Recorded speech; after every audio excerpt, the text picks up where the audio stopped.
The hardest part of the entire feedback process is receiving it and processing it. So, when someone gives you a difficult feedback, the way you snap or react in the next 10 seconds, or the way you process it, go to a spiral, or process it in a healthy way in the next 3 4 days, defines your maturity to in your org, to your leadership, and your peers. And this video is exactly about that: the why, the what, and the how of receiving a feedback gracefully and processing it well without losing yourself in it. And this is what I called a inner game. I remember in one of my earlier stints years back, I took up a role where the team was not hired yet. So it was me, the mandate to deliver, and a mountain load of work. So I worked and stretched over weekdays, worked on weekends for months and months till I hired a 7 people team and got all the deliveries running. So in my mind, I was a rock star. And then came the appraisal day. The manager said, "You know what you did was good, but you could add a few more things. You could add an SOP over it, some kind of a structure which could elevate the performance further." And I snapped. Didn't he see the effort it took to get this delivery? What was he exactly thinking? Expecting me to deliver more? After a few days, when the result came out, he did rate me a exceptional performance, which means he believed in the good work. But in that moment, something caught my mind. I got defensive and I snapped in that 10 seconds. And the next couple of days, I kept spiraling, brooding over how did my good work not catch their attention. So in this video, we will discuss exactly this. If you are a person who reacts like that, what really hijacks you when you face a difficult feedback? What really happens to your brain that you can't process it in the room and outside the room? What can you do to stop this kind of a reaction within you? And the last part will be kind of bonus tips, where I will also say that since feedbacks are rarely clean, it does come with some biases. We will give a few examples of how do you handle each kind of biases and navigate it well with real practical examples. By the end of this video, we will learn how to receive a feedback and use it as a tool rather than just surviving it and brooding inside and wasting our energy, right? So, hi, by the way, if you are meeting for the first time, hi, I'm Anuradha. I'm a director in Flipkart, and in my journey, I have gotten quite some critical feedbacks and given a few. And from there, eventually, what I've realized is that there are research backed reasons of why people get defensive and brood over feedbacks when there is a difficult feedback given. So, when we hear, I need to give you a feedback, especially from people of authority like our managers or our senior leaders or our HRs, it perceives as they don't think we are good enough. It perceives it as a threat. And that's what we will try to understand in details and learn how to avoid it. Michael Gervais is a performance psychologist who worked with many athletes over 4 Olympic cycles. And he has observed something interesting that he later told to the world is the feedback, receiving a feedback becomes difficult when your self-worth is fused to your performance or your delivery. Because when your brain perceives as a task-led feedback as your feedback on your self-worth, it basically tries to protect you. And that leads to you getting defensive, you snapping, and you probably spiraling days after, brooding of why does people not see the value I bring on the table. And the best way to do is understanding this phenomena, and on a calm day before you enter that room, keep working on that mental model to separate these two phenomena differently. So this is what you need to understand and go deep within when you sit with yourself on a quiet day. You are not your output. If you have grown up in a middle class India, or for that matter any part of the world where your academics and your job and your career is what you get your accolades from, you have probably subconsciously wired your achievements with your self-worth. And that's probably right, because in your school you got the accolades for those ranks or those medals. When you landed that job, there were discussions in the society of how you got ahead of your cousins or your friends. So at every rung of your life, Your brain got the dopamine boost of you are worth it when you achieved something. And it's not easy when these two things got fused, taking a feedback which questions your delivery. But let's understand one thing clearly. We judge ourselves by our intention, but others judge ourselves by our output. Listen to this again. If you understand this clearly, that we judge ourselves by our intention, and our intention is defined a little bit by our self worth, but others judge us by our output, and this is just one output and not our intention. If we understand this clearly, we will be able to gradually dissociate our self-worth and our intentions from one of the outputs for which a feedback is given. So your feedback is just about one behavior or this one manager or this one quarter. It does not define the discipline you have in yourself, the creativity you have in yourself, the trust that your team has on you. All of this is a part of your self-worth.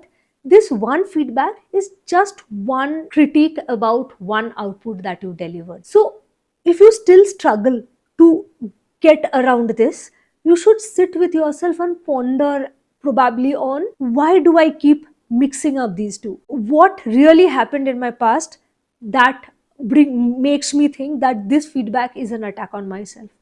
More you think about it, gradually you will be able to dissociate them differently.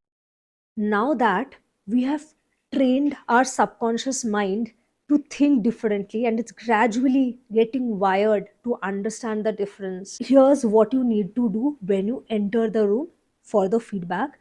And there are three steps to it. I call it 3C. The first C happens internally. It's called catch. So now a feedback is given that, hey, your output is so and so. And just realize that sentence that's forming in your head, that you know what, you didn't see so and so, the defense mechanism, or you are just getting a bit tight chested, or there's some kind of a blood rush happening in your mind. Just observe it, reframe it, that this is the threat response I have thought not to do.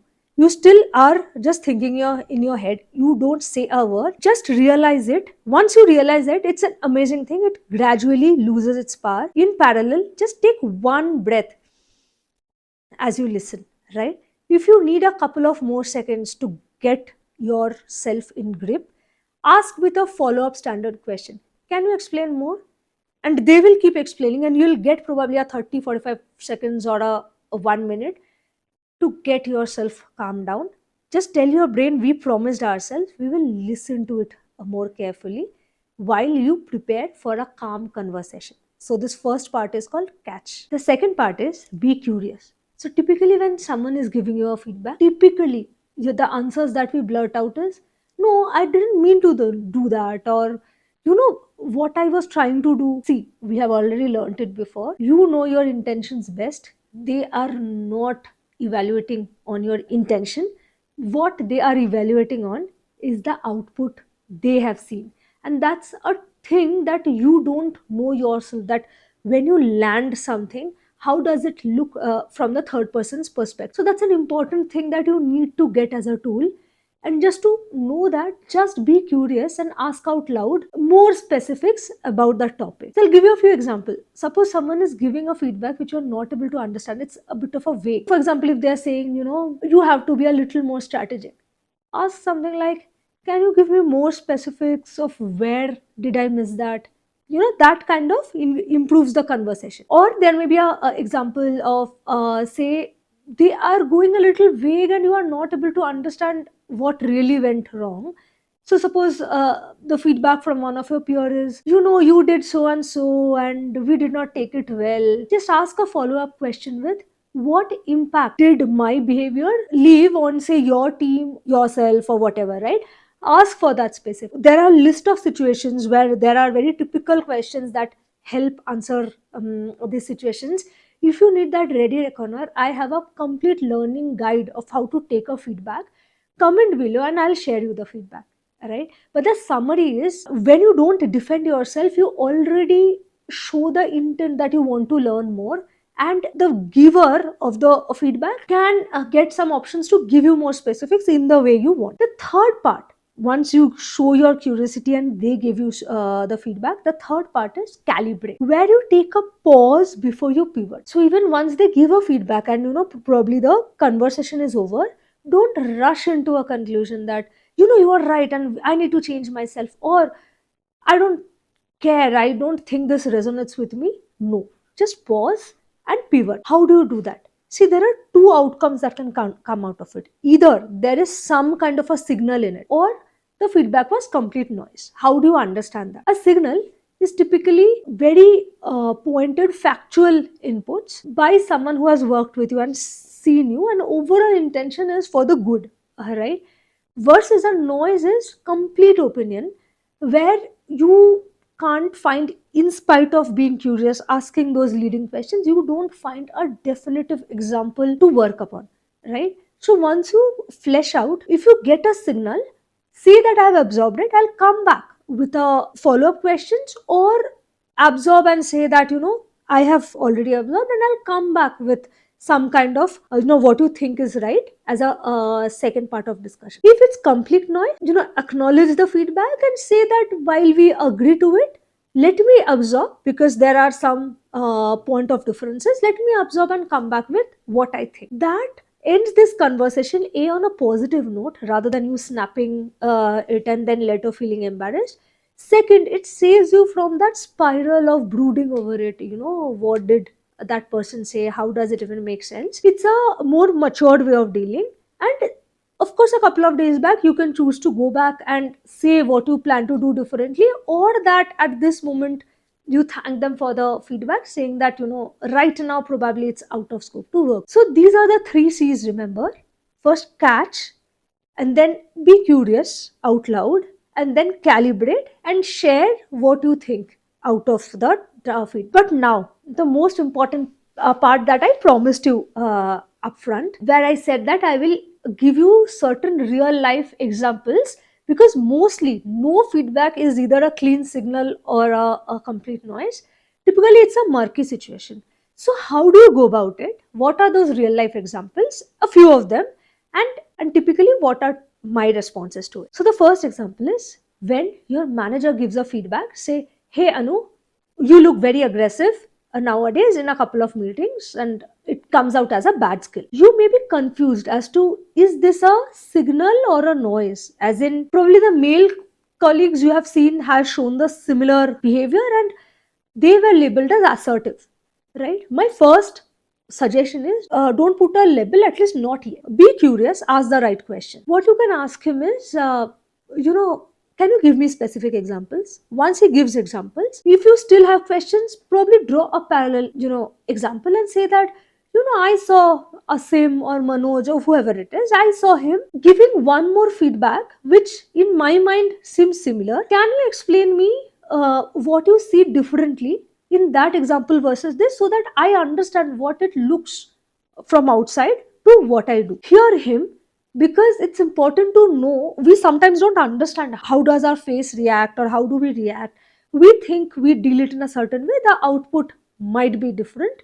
That's where asking these questions, if they are answered with very specifics, that makes sense, accept it, don't label it. But if it still sounds as a noise with only opinions, no sufficient informations to corroborate, then you can understand, while you calibrate in the third part, that this seems to me as a noise. So you would know how to navigate without snapping, or probably without brooding over it later. There's a second example where a teammate probably comes and says, and this really happened to me, where someone came and said, and Anu, can you just sit through the project with me, so that when later on we check, you don't give feedback, and because of which we need to rework again. Now I have 5 more fires to deal with. I cannot sit through the project. A, it's not scalable. B, that's simple babysitting. But rather than giving that as a feedback and considering this as a noise, I realize that there's some real concern which is covered by some kind of a suggestion, and while the suggestion may not be right, I need to unearth the concern. So the typical question in such cases, what I ask is, well, can you name the problem? If I don't sit with it, what is that problem that you face? Can you explain me more? What are real problems? And then let's discuss how do we solve it. And what we figured out in this case was that in between the projects there was some clarity required, and they were not sure, and they work till midnight if they need to reach out to me and stuff. And that led to next day when there were evaluations, they need to redo that again and stuff. So I could solve that part of the problem by answering that, that what kind of a clarification do they require from the next time, what kind of clarifications and check-in procedures should we have, so that they don't need to rework and I don't need to sit with them. So this is a typical example of where the feedback sounds like a vague suggestion, but it is actually wrapped by a bad suggestions is wrapping a real need. Asking questions really solves it. There's a third example where a peer may come to you and say that, I have a feedback to give, and it may just be a subconscious ego saying, is he even in the right place to give me a feedback? My suggestion would be, don't go by his place in the org versus yours, because a peer sits closer to your work than your manager and is in a better place if you take a feedback from him and work. So run the same filter of, catch, be curious, ask questions and calibrate, but don't just dismiss because of a subconscious ego. If you are not aware, that may hold you back from taking them. So these are the various examples of how you deal with situations when you receive a feedback. Remember the 3 C's: catch, curious, and calibrate. If you want to know more, have more laundry list of questions that you can ask, and how do you deal in details, there's a PDF. Just comment below and I will share you the PDF. Also, I'm trying to make a series on feedback because it seems to be a very interesting topic in our mentorship program, where my juniors do come up to me and ask a lot about it. If you need more topics on that, comment below and I will make more topics. Thank you.